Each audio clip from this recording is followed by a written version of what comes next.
Nicholas Lehman, who writes for the New Republic, talked about how Reagan's ideas became unassailable dominant in politics for nearly a generation.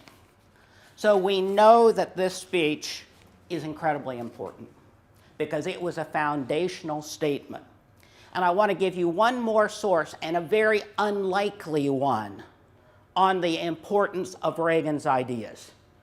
In the 2008 campaign, then Senator Barack Obama irritated the Clinton campaign massively when he noted that Reagan changed the trajectory of America in a way that Bill Clinton did not.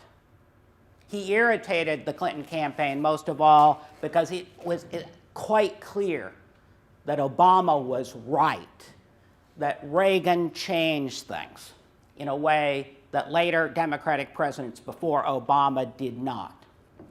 What was it about Reagan that changed things?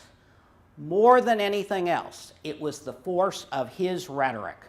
The great historian Sean Wilentz has said of Reagan that above all, Reagan and his supporters, what Reagan did was give his supporters and battered Democrats and the disgraced Republican establishment a compelling way to comprehend the disorienting and often dispiriting trends of the 1970s.